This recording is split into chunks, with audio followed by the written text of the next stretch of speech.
Good evening, and welcome to the Mindset Think Tank podcast, where we explore the power of mindset to inspire resilience, creativity, and growth. I am your host, Tina Dawson, and thank you for tuning in. Today's guest is passionate about the importance of building meaningful, lasting relationships. With a 30-year career in the secured lending industry and many personal experiences, our guest will share valuable insights and strategies on creating strong connections that enrich our lives. I invite you to like, share, and subscribe to our YouTube channel and invite others to let them know that we are live on the air and to tune in and be inspired. Let's dive in. Help me give a warm welcome to tonight's guest, Mr. Ucal Palmer. Hel- Hello, how are you? I am good. How are you doing today? I am doing great. I am doing great. Thank you so much for part two of you being on on the podcast.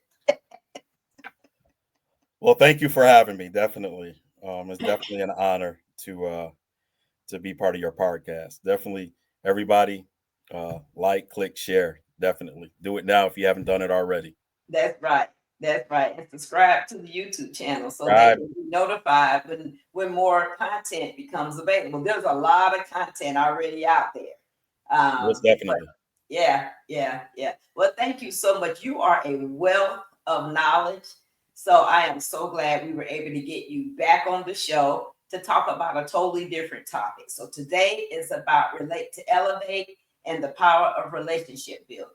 So we're going to start off by letting you tell the viewers a little bit about yourself. Originally from Massachusetts, Springfield, Massachusetts, the home of the Basketball Hall of Fame. Okay. Grew up, raised there, went to school. Was actually part of busing Mm, program called Metco, so I was able to go to East Longmeadow, and then went on to UMass Dartmouth, go Corsairs with 9-0, and then in '94 moved down here to Atlanta, and been blessed enough to have three employers during this time, and mm. currently I'm a relationship manager with Wells Fargo, and Okay. also on the the personal side, I'm a volunteer umpire with Little League, and I am the state social action director for Phi Beta Sigma Fraternity Incorporated. So not Okay. on my plate, but Yes, sir. But enjoy every bit of it. with all that you have your hands into, relationship building is a key. It is a key component to your success in everything that you do. So let's talk a little bit about your position as a relationship manager at Wells Fargo. What does that entail? So I am and I've been in the secured lending industry for 30 years, and so in my particular vertical and band, I handle dealership financing, and Oh, so I have um, 61 accounts scattered across the United States. okay. Hmm. And so I'll break it down real simple.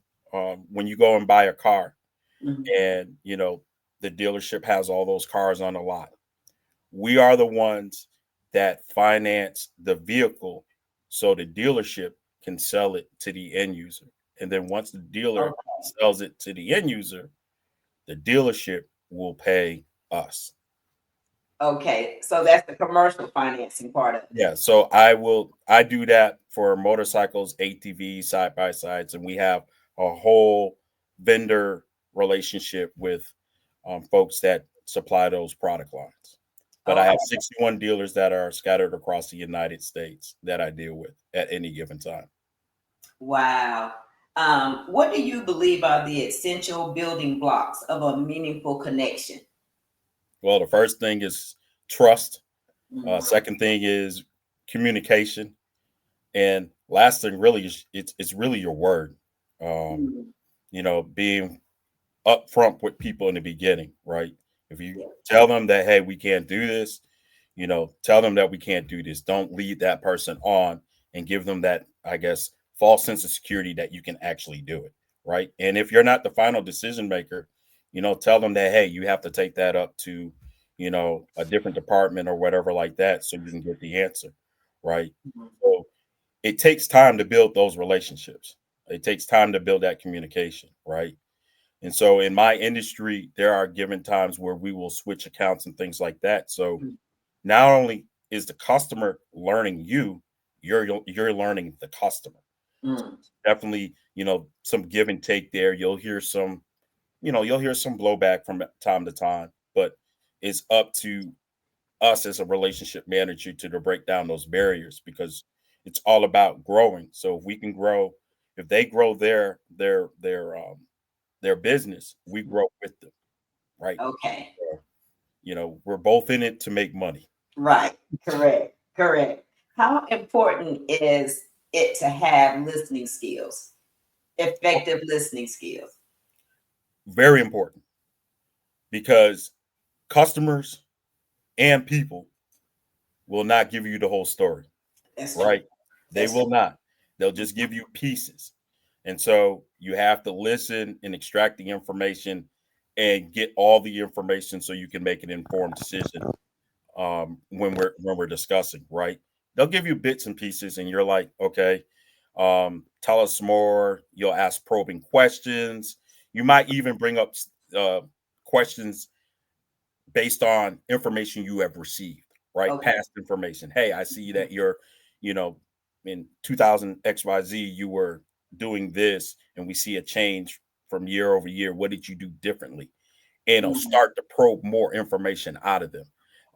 So you can say, hey, well, maybe we need to look at this, or maybe we need to look at this, or maybe we need to look at this product. So there's things that we can discuss, right?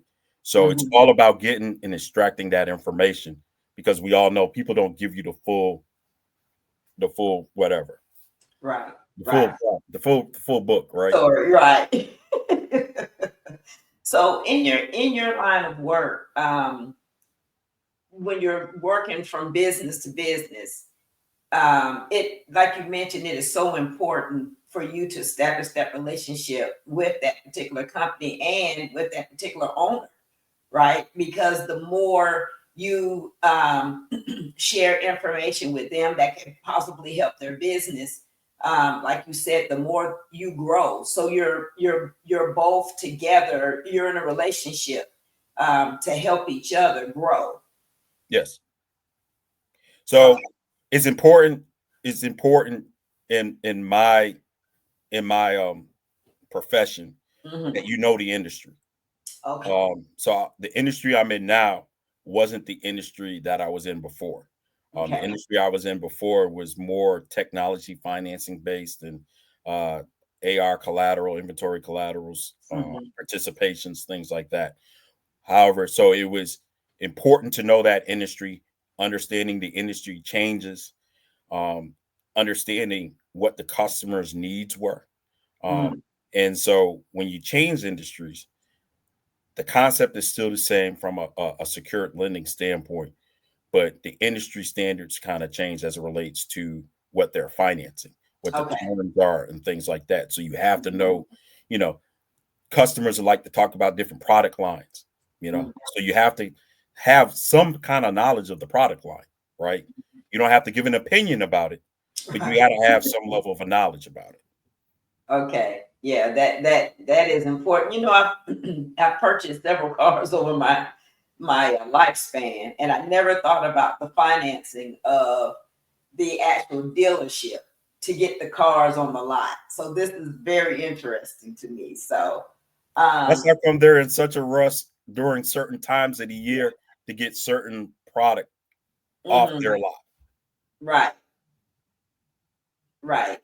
So, what strategies do you recommend for maintaining relationships, especially as life gets busy?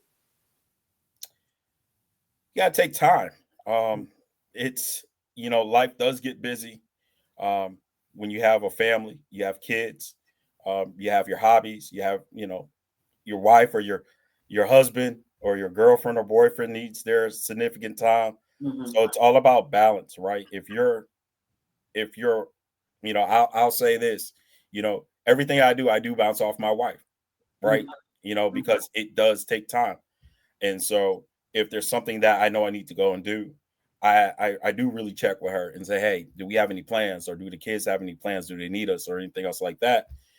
So we can plan accordingly, right? Right. I would hate to sit there and tell somebody, hey, I can make it, and then I find out, no, I couldn't make it because this YZ Mhm. came up. Emergencies do happen, but it can't be always you got an emergency that comes up. Right. And balance is important, especially in relationships. Yes, yes. What advice would you give to someone looking to rebuild a broken relationship? That's you know that's an interesting question, because we all probably have broken relationships, right? Mhm. I haven't met one person yet that hasn't gone through life without being the person that broke it, or the other person that did the breaking, right? So I'll be honest with you. There's you have to be willing to accept that person may not want to fix the relationship first and foremost, Mm, right? Let's just be honest there, right? Um, but if they willing to, and you know, everybody did something wrong. They right. often sit there and say that you got A and you got C, and somewhere in the middle is B, It's- right? And you have to understand that it takes time to fix a relationship, and you have to be willing to understand that it may not revert back to where it was prior to it being broken, right. right? It's that's something you have to. And I would say don't rush the process, right? People do need time to heal, depending Mm, on the extreme, what caused the breaking up or anything else like that. And right. so if you can give time to it, and if you're the one that did the breaking, um, you know, apologize. The Mm, apology is really for not really the person, it's for you to get over the guilt inside and stuff like that. And once you apologize, you give that person the time to either accept it, heal from it, or whatever, and see what happens. yeah, in my business experience, I've learned that um, you know, no matter how big or small of a part you played in the misunderstanding, own that, right? Yeah. Say for example, I may have not told the customer one little small part about my process. So they may be expecting something on one date when I forgot to tell them that it's 2.5 weeks, right? And they may be expecting in a week and a half, and then now they're just irate because um, they missed a deadline that they had that I didn't know about, right? Yes. And so what I've learned is that if I just own my part of it and then try to do something um, in a response to showing them, that I'm genuinely want to work with them, then I've been able to save those relationships. But when you don't even go the extra mile to either listen, try to get them to understand, just meet in the middle. Because I've been in situations, Ucal, where the other person was just absolutely wrong, and they just wouldn't own it. And so I don't shop with them anymore, right? Because Yeah. how do how do I feel as a consumer when you won't even um, admit that your policy says this, but I was treated like this, right? And so I think sometimes just owning your part of whether it's small or big, or like you say in the middle, your part in it, sometimes that helps to build that relationship back. And I think it kind of de-escalates the situation.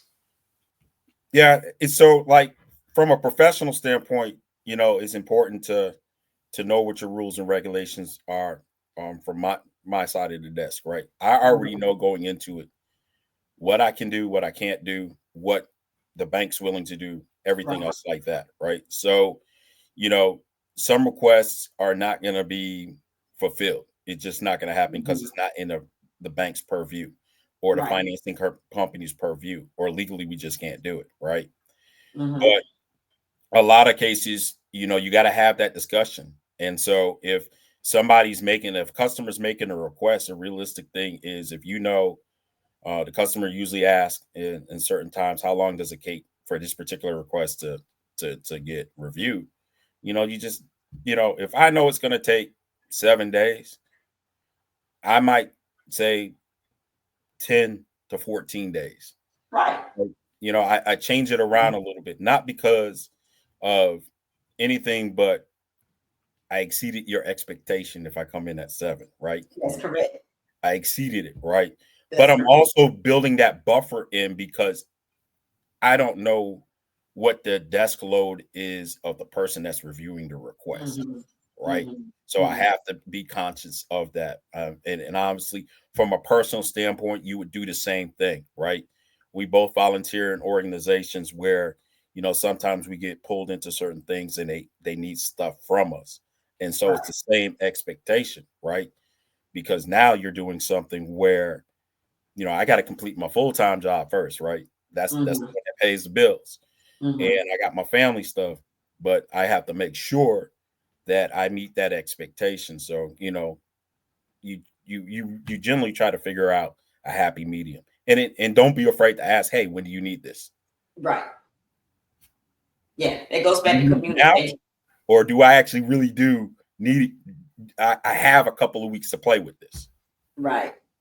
Right. And that goes back to the I don't know if you've done that exercise, urgent and important, important and urgent, not important. Mhm. Because somebody else's fire sometimes just can't be yours. So Exactly. yeah. So you mentioned that you mentioned that you do a lot of volunteering. So let's talk about relationship building as it relates to the many things that you volunteer um, with. So let's talk about you and the volunteering that you do.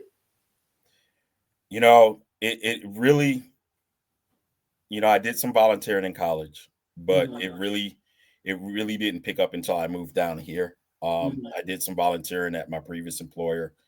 Um, and then, you know, we did some kind of big brother, big sister type stuff. So it started mhm. there, but it really didn't get hot and heavy until my oldest son started playing baseball, Okay. and I ended up being a t-ball coach. And what happened was, the board of directors at that particular park was like, "Hey, this guy's, this guy is always at the games. The parents like him. The kids seem to like him." And they were a smaller board at the time. They said, like, Mhm. "Hey, let's go ahead and see if he's interested." So I was like, "What does it entail?"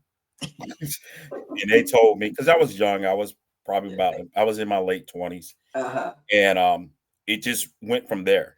And Mhm, so there was definitely a lots of bumps and bruises in that whole process that mhm. we could get to a little bit later on in the discussion.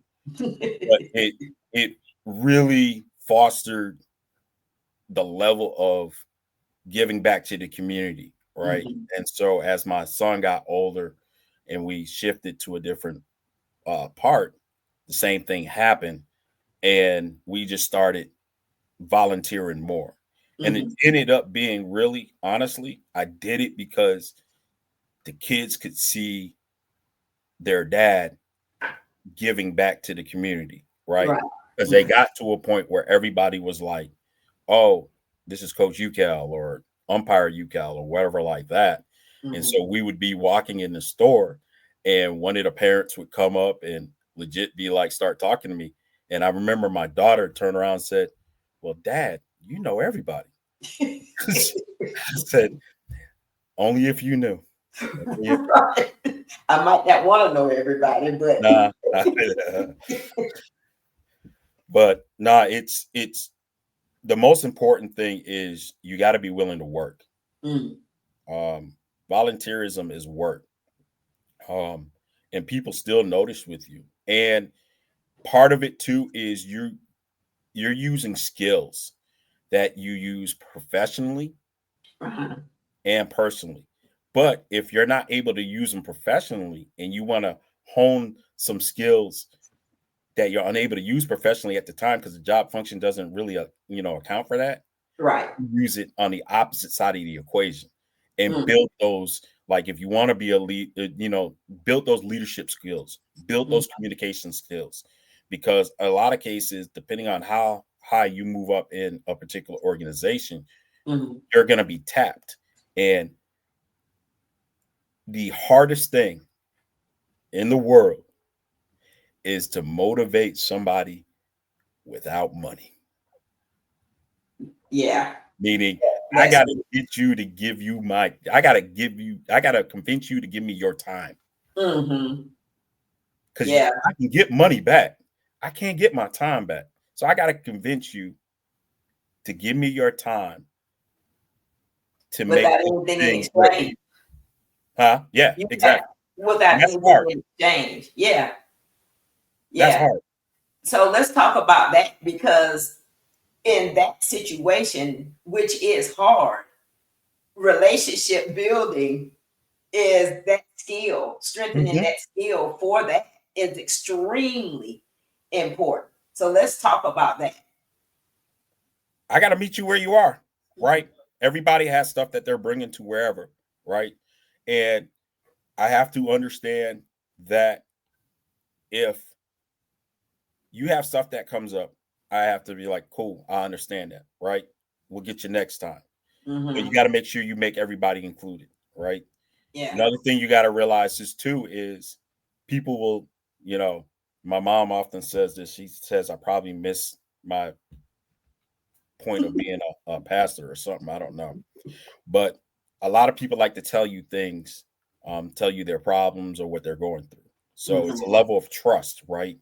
Because you're not going to go and run your mouth about whatever they're going through, and by them trusting in you, you're putting equity into that relationship bank, Right. right? Because Mm-hmm. eventually there might be something that I need or want, and I say, "Hey, how you doing?" Or something you're especially in, and come back and ask, "Hey," and you're starting to build that, right? And it's a give and take. I call it like a bank relationship. You know, Mm-hmm. I gotta have an equal amount of deposits and withdrawals, right? I can't have Right. too many withdrawals and too many deposits. And if there's too many withdrawals, then I'll be negative, which means I'm drained. Right. And depending Right. on where I'm at, I can't be drained. So I got to make sure that my bank is kind of even based a little bit. Yeah, and when you're trying to get people to volunteer in the community, or like you said, volunteer without the exchange of money involved, then you're asking for their time. They're giving their time, and they have to understand that the ROI, the return on investment, is them being fulfilled in helping the community. And everybody's not there. Everybody's not on that level, right? But the more you build relationships, the more you will have a bigger team so that you're not burning out just the faithful few, right? You'll have a bigger pool to pull from when it's time to have volunteers. So relationship building is very important in Mhm. the volunteering arena. And we're going to go back to what we talked about before, listening. Sometimes people just want to know, you know what? I'm going to work with Ucal because he gives me that ear to talk to him while we're working, and he seems to care. Sometimes people just want to be around folks that care. Yeah. Not necessarily say they want you to do anything for them, but sometimes just having a listening ear just goes a long way. Hey, there's it's very important to say please, thank you, you're welcome, and I appreciate you. Right? Those are the things, and you got to say that all the time because they don't have to do it. Right? No. They really don't. And they're, my wife will, tell a story. People will ask her, is he really for real about certain things? And she's like, yeah, he is. That's genuinely who he is. I feel that everybody can win, but, Mm-hmm. you and everybody can eat, but, you have to give and take in a relationship. It can't be one sided. It really Mhm. can't, because when you give, and give, like I said, your emotional bank starts to Mhm. drain down. But you got to be careful, because if you're always consistently taking, you're always, anytime I contact you is because I want something. Right. Guess what happens? People will stop dealing with you, because Mhm. now I'm asking you. I could legit have a real reason why I'm contacting you, and it has nothing to do with what we're talking about. They ain't gonna You answer can the just phone. be talking about like my Dallas Cowboys, and I just need a drain, right? Right. But because I've every time we talk, it's about a problem or something like that. It's nothing positive. People have a tendency to kind of push you away when it comes to that sometimes. So Right. it's a delicate balance, and so it's an art form, and you It got to be is. willing to consistently work on your art form. And Yeah. trust me, I've been cussed out enough times. So Well, since you mentioned that, can you share a personal story where building a relationship transformed an area of your life? it's funny we segue into this, because I was actually this morning thinking in the shower, and I always talk about this because I learned so much from this. Mm-hmm. Uh that same board I was part of when I was in my early 20s. Mm-hmm. I a little arrogant. Um yeah, Not you. I was a little arrogant and full of testosterone and stuff like that. And so me and that former president, who was still part of the board, I remember calling that person and saying, you know, was no expletives or anything else like that, but I would term it very disrespectful. And this is before the time of really where everybody had a cell phone, everybody still had the landline Mm-hmm. voicemails. Mm-hmm. And I remember he called me back and he lit me up. When I tell you he beat me sideways with words, Oh wow. yeah. And I saw him at the park like a couple of days later, and we talked it out. But he was about 20, solid 20 years older than me. So he was in his late 40s at the time. Mm-hmm. Mm-hmm. But he taught me something. And it was about, hey, you can't, when you're in a position of leadership, you can't say and do the stuff that you did like that and disrespect. Mm-hmm. Like, because he said my wife could have heard it, my kids could have heard it, and things like that. Right. So fast forward, I was fortunate enough to land on another board of directors, probably about 5 years later, and Mm-hmm. worked my way up to being the president there. And I saw the same guy. His kids were grown, and matter of fact, his oldest son was helping him coach. And Mm. I was umpiring, and we saw each other. And I asked how everything's going. And he heard I was president at the park. And I said, "Hey, I take those advice, that lesson you gave me, and and I use it every day, and I applied it." So that was probably the biggest pivot point right there. Yeah. And I realized that you gotta communicate to people how they want to be communicated. You don't have to be disrespectful, but people will let you know how they want to be communicated with, even professional. I've had customers that be like, "Hey, don't call me," and literally just send it in an email. And I said, "Are you?" Okay. I said, "Yeah, because I'm busy all day and everything else. I just don't have time to be on the phone." I said, "I got you. I understand that." But I've also had customers that sit there, and I know when their kid graduated, I know when they got married, the whole nine. So it's funny how it goes back and forth with the lessons and things like that.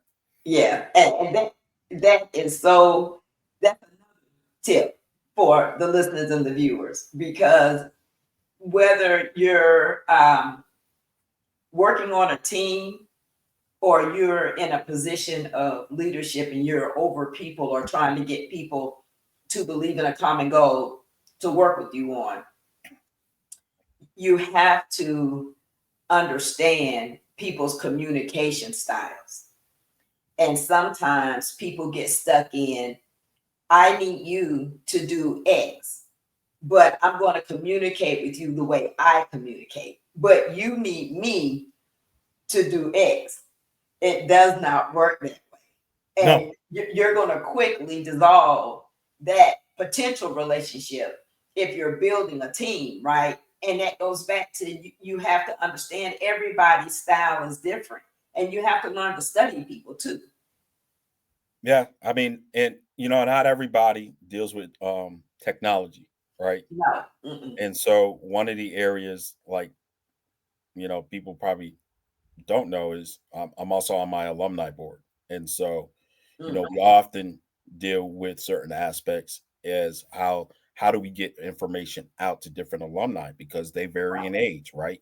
We have Right. alumni that are great with technology and they'll do the TikTok, the Facebook, the Instagram, the emails and things like that. But Mm-hmm. and even with donations, they'll do it electronically. But vice versa, you have the alumni base that prefers the written correspondence, right? Maybe Mm-hmm. prefers the verbal correspondence. And then if it's requesting money or donations during giving days, they may not do it electronic. They may do the old fashioned way, which is to write a check or send a money order. Right. Right? Right. So it's knowing those different communication methods and things like that. And it segues into, you know, professional. Mm-hmm. Our ideal preference is to collect funds electronically, right? Right. But I can tell you 10 years ago, you know, we did have customers that were still mailing in checks. Mm-hmm. So it was a journey to get those customers from the manual process to the electronic process because they were set in their ways. Right. You had to show them the advantages of doing it electronically. And sometimes it takes time. Yeah, So and it does. It yeah. does. You got Yeah. to, and sometimes you got to show the data, right? You got to show Mm-hmm. it, right? There are a lot of people out there that are very visual, and you know, they're very visual, so they need the PowerPoint. They need these things, but there are people that can listen to people talk all day, like an audiobook, and be able to get it right. So, Yeah. Yeah. learning different communication styles as it relates to even building relationships. Yeah. And trying to go from manual to electronic, it's the biggest barrier is trust. There Because you yeah, go. because there's some things that I hired a bookkeeper, and there's some things that he had to hold my hand. I was doing a lot of stuff manual, and he had to hold my hand and to guide me through the process. But for me to be open to what he had to offer or the ideas and suggestions, um, you're right. I had to see the whiffle. I had to see the value behind it and the time that it was going to save me if I did try this. Hmm. And my life is so much better. I was, I was so Which efficient. it's funny you mentioned that because you said a key word there. We have to be willing to be open, Yeah. right? And in a lot of cases, even in relationships, we're not willing to be open. And Hmm. so we miss out on a lot of opportunities because we're not willing to be open, right? Yeah. And so if you're willing to be open to listen to, because I, I've said this before, if everybody was like me, this would be a very boring place, right? So I need somebody that a little bit left of me. I need somebody that's a little right of me, um, Hmm. and maybe somebody like me to some degree. So we can be open to have those dialogues and discussions and learn how to build those relationships. And we have to understand that you know sometimes people are in your life for a season. They're not meant to be in your life all the way through your to your end of days, Right. right? They could be there just for that time period um where you may be going through something, right? Hmm. And then not that y'all fell out afterwards or anything else. It was just like the Lord just took that person out and because you're better now, Right. right? That was your angel, as they may say. Hmm. Yeah. Season, reason, lifetime. Exactly. You put the wrong person in the wrong bucket, it equals chaos. Yep. And then you're trying to figure out where the chaos came from. Right. Right, exactly. So you mentioned that you have a state appointed or elected, I can't remember, position, Elected. elected, state elected position. Can you talk a little bit about that? Because um, you actually have to build relationships with individuals and companies. So let's talk a little bit about that. So with that, it's about the work. Um, Mm-hmm. it always starts with the work. Doesn't matter where your organization is. It's about the work. If people see you working and you're a person of your word and you're willing to meet those people and or those groups of people where they're at, you start to build that trust, right? Um, and so that's how it started. I just took all the years of being in different organizations Mm-hmm.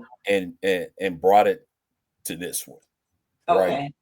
It's and you're ever evolving, but it starts with working, right? There's a lot of people out there that think that if I just get I just that probably just want a title, right? Mm-hmm. They're not willing to do the work. You know, you have to have that level of responsibility when it comes to that, and it starts with trust, working, and building relationships, right? You do have to understand that you have that um you still have things to learn and you have to be able to evolve. And I'll be honest with you, the thing about it is you have to be willing to take advice from folks that have done the job prior to you. So that's also Mm-hmm. building that relationship factor too, right? Right. Because they have experience in that area. So be willing to take that information in, and you may not use all of it. It's okay. We all have our personal board of directors, right? If you don't Mm-hmm. have one, you need to get one. And if you don't have one and you're my age, then I'm gonna say shame on you, but it's never right because your personal board of directors will help you guide you, right? They'll tell you when you messing up, but they'll tell you when you're doing good, or they'll give you a different perspective, right? And it could be from all different parts of life, right? Could Right. be somebody he's probably not watching tonight, but one of the managers from my first job in Georgia, he's on there, right? Mm-hmm. And we will have lunch every now and then, and I'll start laughing because I will tell him there was one time I really wanted to give it to you, but I said, but I thank him every time because it helped build build that person that I am now. So definitely keeping those relationships and things like that. So You what is the state position that you have, and with what organization, and what is your the function of your position? uh, so I have, someone told me I must have, I said, my kids are grown, so they don't really need as much. So I'm on my college alumni board, and I have been Okay. since 17. Mm-hmm. Um, with Phi Beta Sigma fraternity, Mm-hmm. I'm the state social action director, but Okay. I'm also the second vice of our chapter at Lambda Sigma chapter of the fraternity. Okay. So Okay.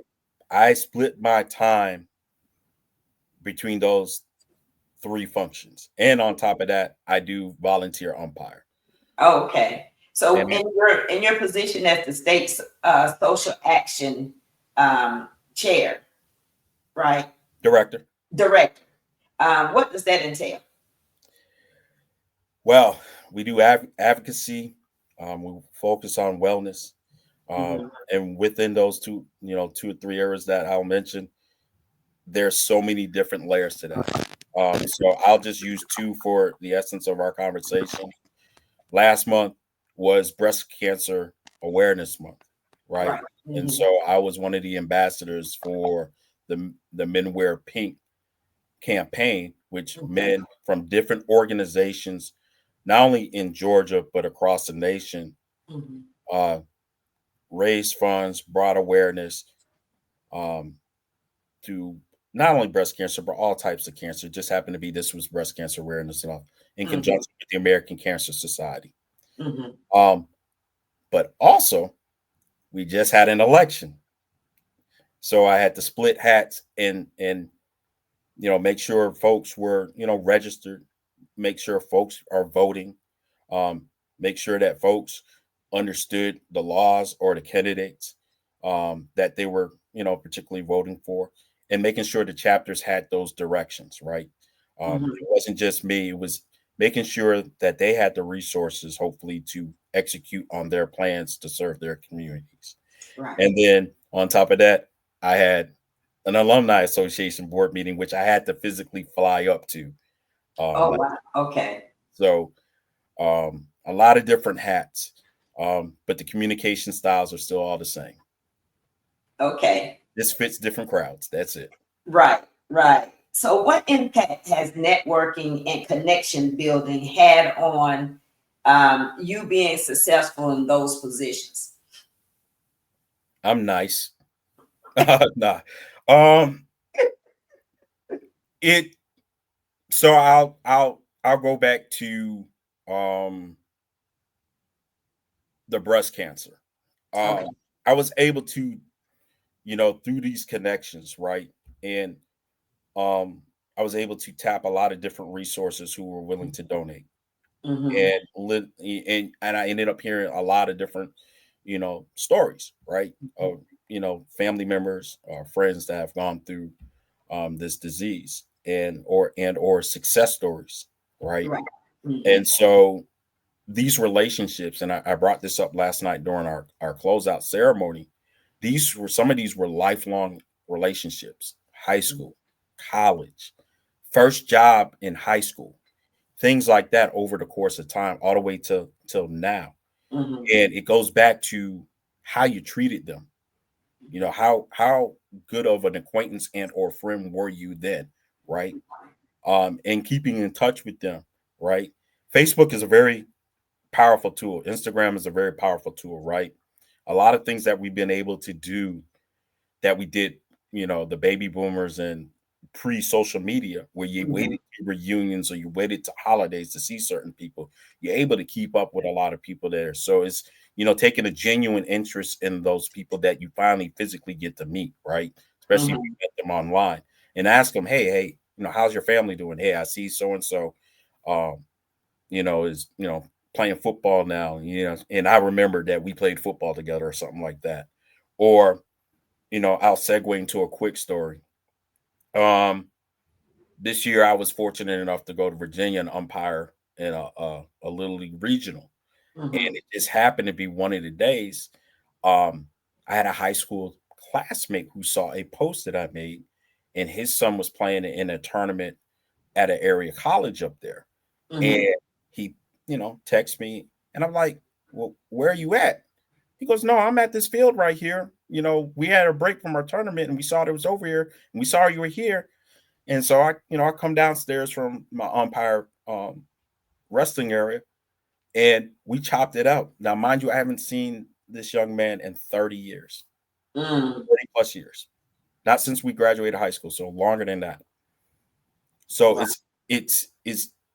it's something to be just truly genuine to the person that you're dealing with.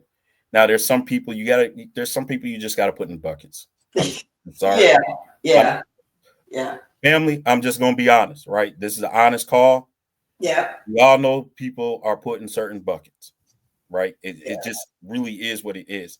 And it's not because they may be a bad person, you're just protecting your inner peace. And that's very important. Correct. Correct. But people do remember how you made them feel. Uh, Exactly. I and try to make everybody laugh. I yeah. can be serious when I can be serious when I need to be serious, but generally, life is too short for me to hold grudges, right? I really Mhm. it really is. So if I can make you laugh, you know, if I can come to you as a man and say, "Hey, I made a mistake," and everything else like that, and we can squash it, I'm fine with that. But I'm also fine with, if we can't squash it, I just don't dislike you. I'm just be like, I just understand, because life is way too short, right? Yeah. And that's a sign of personal growth. That's a sign being It took able a to long say, time to get there. I was gonna say that is a sign of someone who has done the work. Yeah, and you have to work, right? I mean, that's a great point, right? If we always have to continue to work on ourselves, right?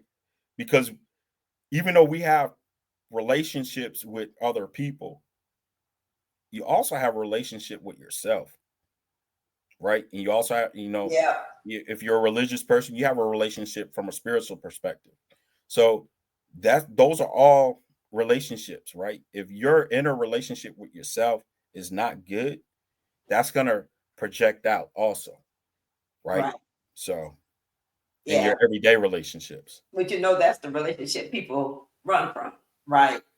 Mike, the best song to me that Michael Jackson made was The Man in the Mirror, because that is the main, to me, that is the main issue with the world today, Hmm. because people do not want to deal with the person in the mirror. And I think we could make more progress in the world if people would just do that. It's easier to point the finger at everybody else than to do the work on yourself, Very right? much so. Because it is painful, but it is so rewarding. It really is. It really is. So yeah. So that's why I said that statement came from somebody that does the work. So can you leave us some tips on some things people can do today to improve their relationships? I know we talked a little bit about agreeing to disagree, making sure you have a listening ear. Is there any other nuggets or tips you want to leave with us today? You know, if if you're struggling with a situation with, regardless of the person is, you have to see what part you did in that situation, right? Mm-hmm. Good, bad, or indifferent. You may have thought you didn't do anything, but it also is what the other person interpreted, right? And so time is the biggest equalizer, right? If that person's still mad at you, um, you got to give them time. And, you know, and then once, and you got to be also fine with the fact that they may never approach you. But if they are, be willing to have that discussion. Right. So, that would be the one thing. A general rule, generally we like to, like, after an argument, we like to just go right back to the person. And, it could be your wife, it could be your kids, it could be, your best friend or whatever like that. But sometimes they just need time. And, there's been several times where I've argued with friends, and, maybe we've said something to each other that is not kosher. But time is the biggest thing. And I got a real great friend that I remember the argument to this day that we got into, and we didn't talk for like 2 months. And then we just happened to be at an event one time, and we talked it out right then and there. And Mm-hmm. he legit said, I needed time. And I was like, yeah, Right. I kind of needed time too. And so, we have to be willing to give that time and that space so people can, process and everything else. So, I met this guy some years ago, and he was a minister. I cannot tell you what his name is. I remember vaguely what he looks like, but he told me this one thing that from the day I met him, I have always carried. He said, when two people are trying to have a discussion, three things have to align perfectly, or it's not going to go right: time, tone, and turf.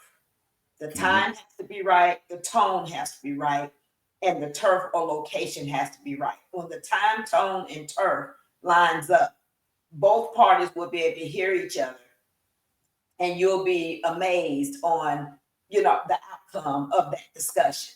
But if one of those three things is off, right, nobody's going to hear each other. So yep, always remember time, tone, turf. So from that point forward, when I know I needed to talk to someone, or I'm still carrying it. I would just have to pray, Lord, line up the time, tone, turf. And it just seems to just flow when you Mhm. end up seeing the person. And sometimes, like you said, you get together, you forget what you even you You know, even that's a talked funny thing about. right there. You be forgetting what you argued about, what you had this bad discussion about. You be like, why were we mad in the first place? I mean, I don't know.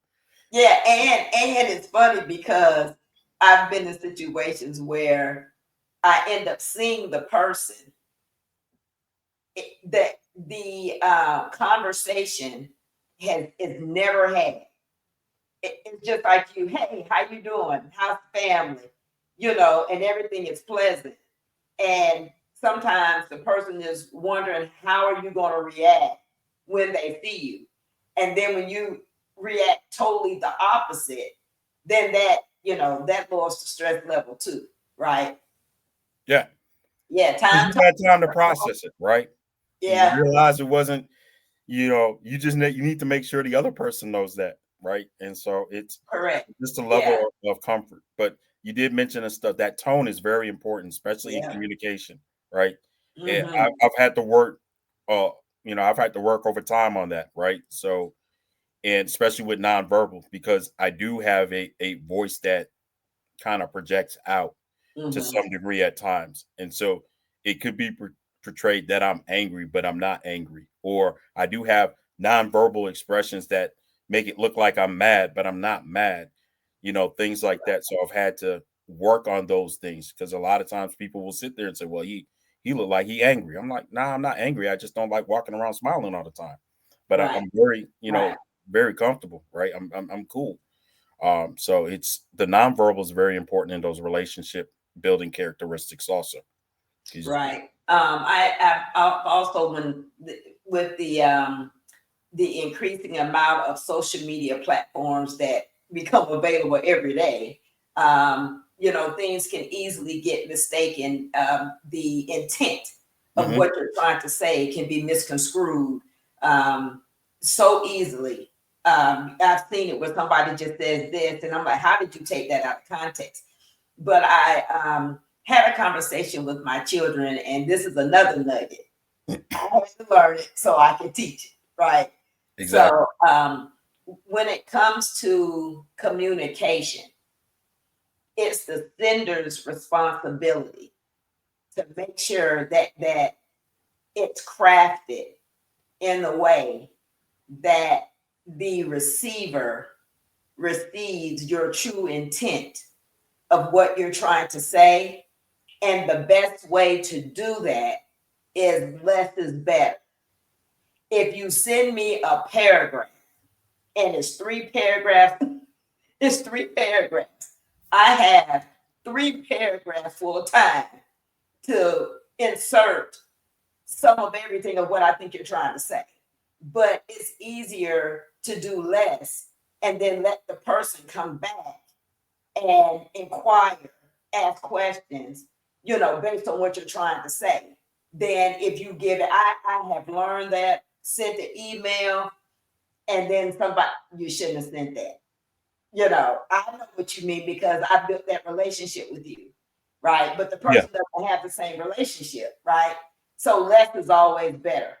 And yeah, I've learned that and I've taught that to my kids. Erase all of that. Just say this. And let And that person come back to ask another question, you know.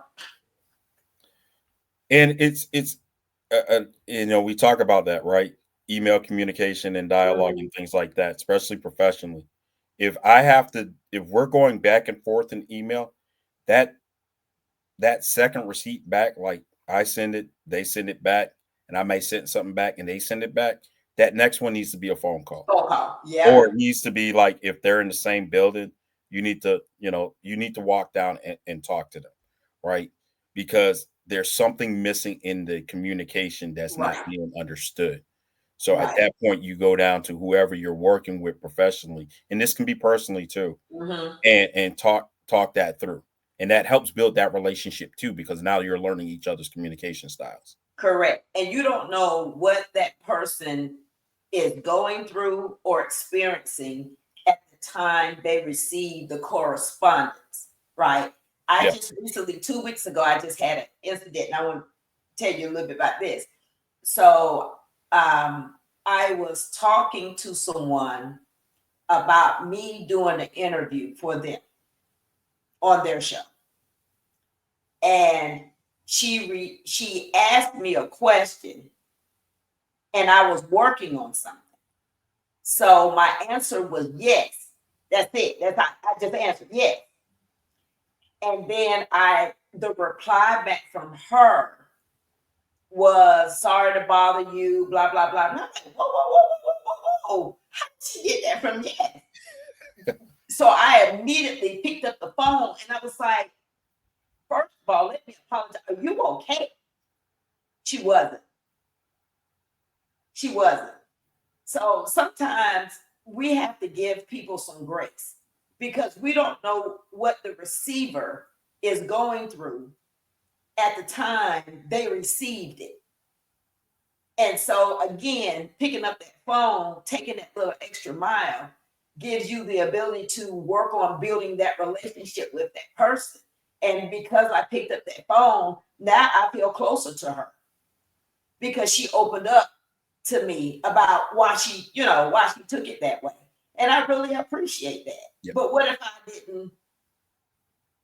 didn't pick up the phone? See, she was thinking that I was blowing her off and I wasn't. Yeah. And she didn't know I was working on something that, time sensitive. So yeah, all of that. If you really care about building relationships, everything that we have talked about tonight is important. And it's some nuggets. We've left some nuggets to give people some tips for them to work on certain things. It cannot always be about you, the sender.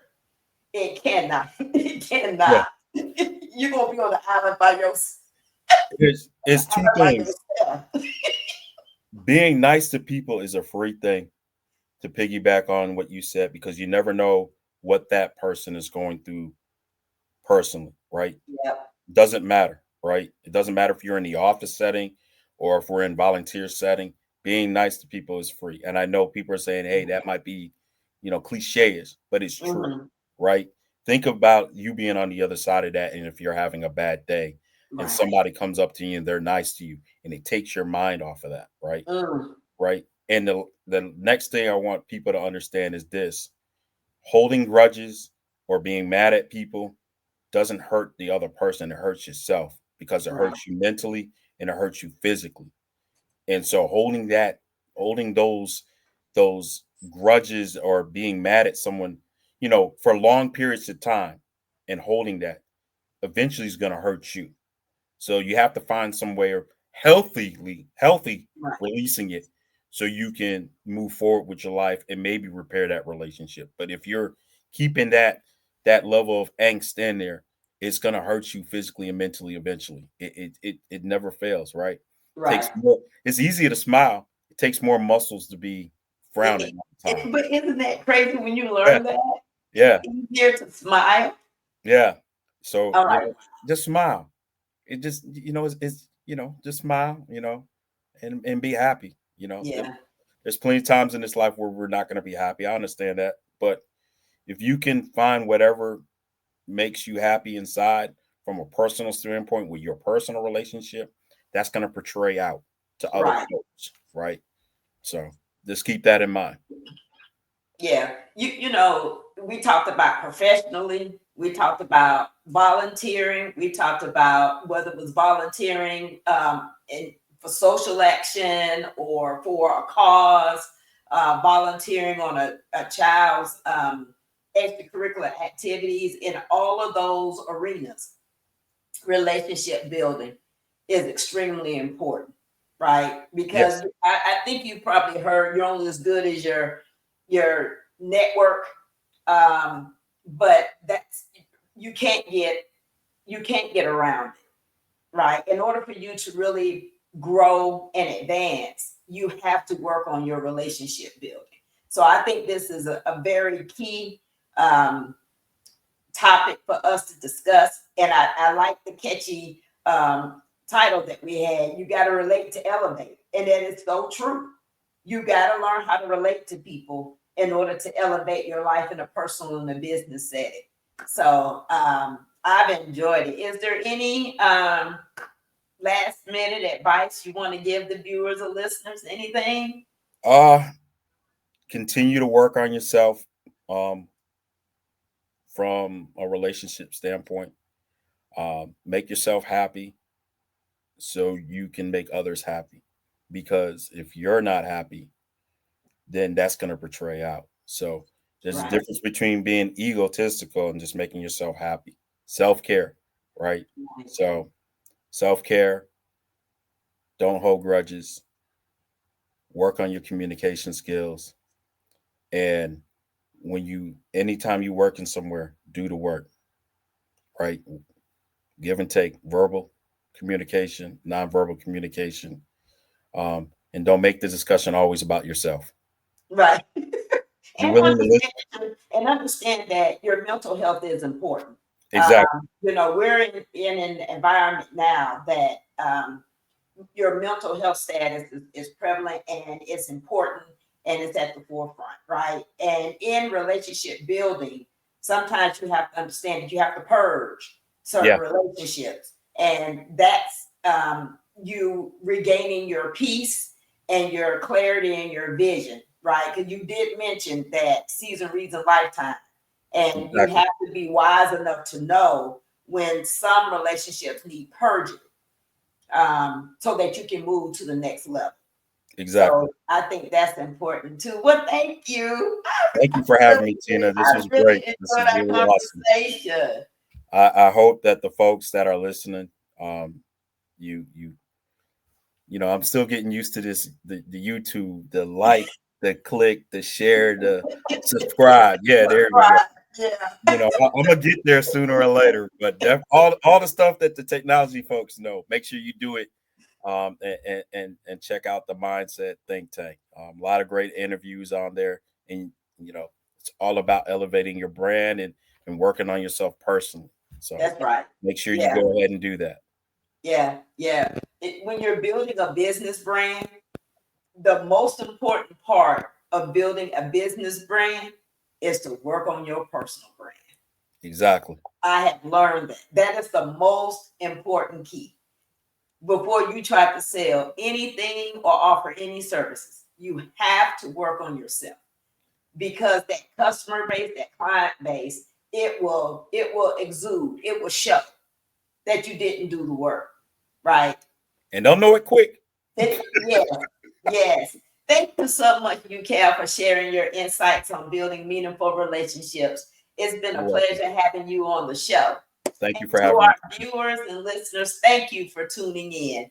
Stay connected, keep growing, and we'll see you in the next episode. Good night, everybody.